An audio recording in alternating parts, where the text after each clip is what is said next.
Hai sahabat Ananda, kita bertemu lagi. Apa kabar kalian hari ini? Akhir-akhir ini saya menerima cukup banyak permintaan terkait informasi dalam mendirikan perkebunan kelapa.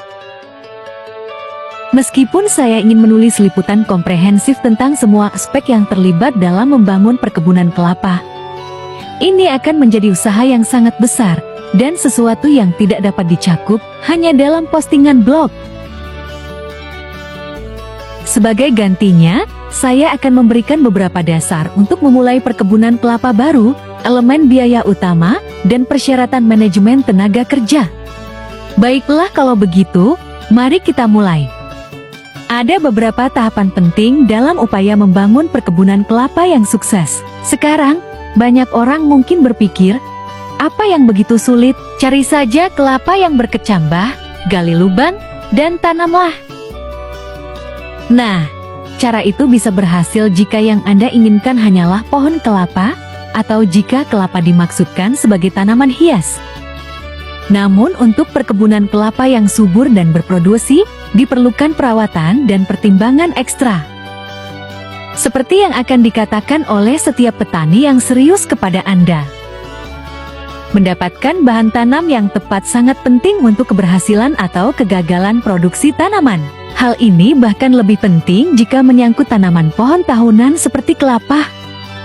Karena setelah ditanam pohon kelapa menjadi komitmen selama 25 hingga 30 tahun.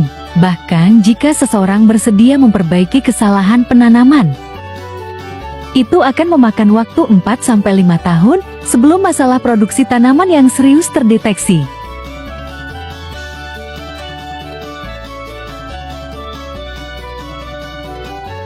Dan tidak seperti bahan lainnya di mana Anda dapat mencangkokkan varietas unggul ke stok biasa-biasa saja, dan karena itu mengubah varietas tanaman. Teknik ini tidak bekerja dengan pohon kelapa. Jika sebuah pohon sawit akan diganti, maka harus diganti dengan bibit kelapa yang lain, dan permainan menunggu dimulai lagi.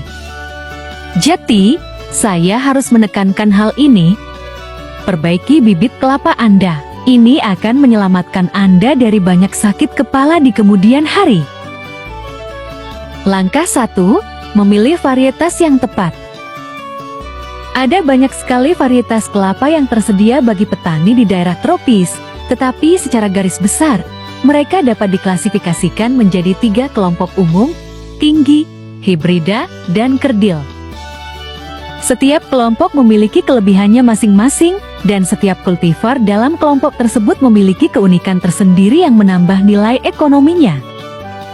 Namun bagi sebagian besar petani kecil, nilai ekonomi sebenarnya dari kelapa adalah melalui penjualan biji lunak, yaitu kelapa muda dengan volume air kelapa yang manis, dan endosperm yang lunak. Dengan demikian, kelapa dari kelompok hibrida dan kerdil lebih relevan bagi petani kecil, mengingat perawakannya yang lebih pendek, kemudahan pengelolaan dan pemanenan, dan menghasilkan buah yang lebih cepat.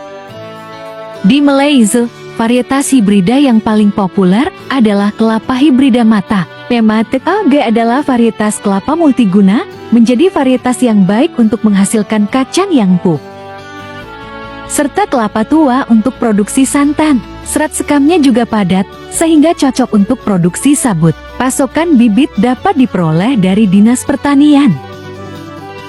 Namun, saya disadarkan bahwa pasokannya terbatas, dan biasanya dipesan penuh oleh koperasi petani.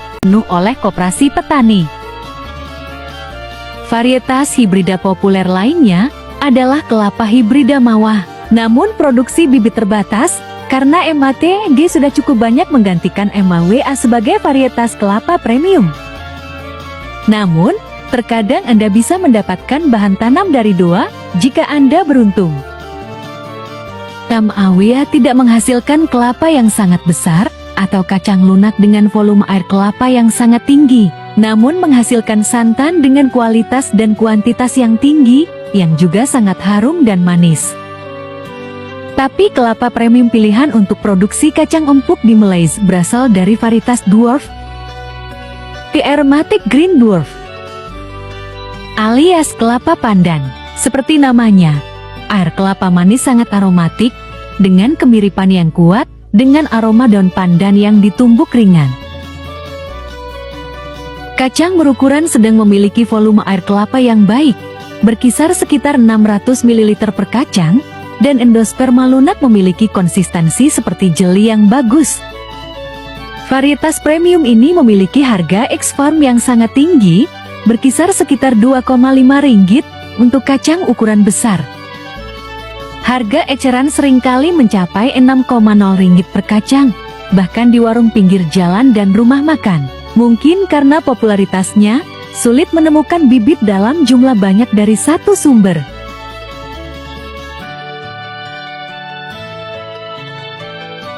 Sumber terbaik adalah dari Stasiun Penelitian Bukit Kayu Hitam Kedah, Kajang Selangor, dan Mardi. Yang terbaik adalah Teluk Intan, Perak.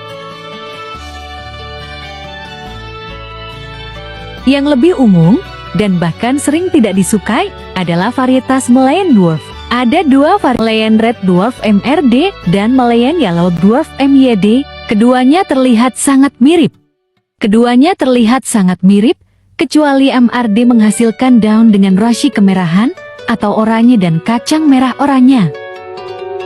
Sedangkan MYD menghasilkan racis kuning hijau dan kacang kuning cerah. Kedua varietas ini sangat umum di Malaysia, khususnya MIP. Mereka menghasilkan kacang berukuran sedang yang berwarna kuning cerah atau merah oranye.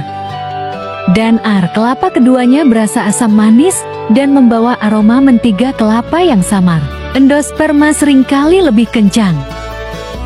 Karena kelapa dari varietas ini sering dipanen pada usia yang lebih tua. Karena varietas ini sangat umum di Malaysia, tidak banyak penjual yang benar-benar menjual kacang utuh segar. Biasanya dijual dalam bentuk cangkir atau kendi, dengan tambahan gula untuk menambah rasa manis minuman. Anda biasanya akan menemukannya dijual di pasar malam dan warung pinggir jalan. Ada beberapa aspek lagi yang perlu dipertimbangkan ketika memilih varietas kelapa yang tepat. Tetapi saya tidak akan menyentuh area tersebut. Karena hal itu berarti saya menulis buku. Apa yang harus diingat adalah bahwa sementara kelapa sering identik dengan pantai, mereka sebenarnya jauh lebih baik di tanah aluvial, pedalaman, dan pesisir.